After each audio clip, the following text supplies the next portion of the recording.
ভারতের হিন্দি সিনেমায় অভিনয় করা সহ কলকাতার বাংলা সিনেমাতেও কাজের কথা শোনা গিয়েছিল বাংলাদেশি মডেল ও অভিনেত্রী আজমেরী হক বাঁধনের। তবে সেই পথে খানিকটা বাধা পেলেন তিনি। শুধু তাই নয়, তার কারণে এদেশের অনেক তারকায় ভারতের বেশ কিছু কাজ থেকে ছিটকে পড়েছেন, এমনটাই শোনা যায় শোবিজ অঙ্গনে। মূলত বাঁধনের ভারত বিরোধী একটি মন্তব্যের জেরেই তিনি দেশটির ব্ল্যাকলিস্টের তালিকায় পড়েছেন। তার কারণে অন্য বাংলাদেশি তারকারাও হুমকির মুখে পড়ছেন বলে ভারতীয় গণমাধ্যমে সংবাদ প্রকাশিত হয়েছে। বিষয়টি জানতে বাঁধনের সঙ্গে কথা বলতে চাইলে তিনি এ বিষয়ে কথা বলতে রাজি হননি।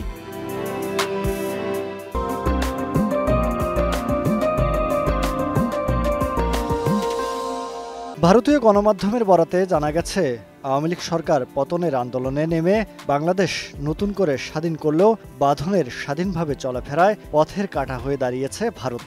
আর এই কারণে ভারতীয় ভিসা পাচ্ছেন না এই অভিনেত্রী।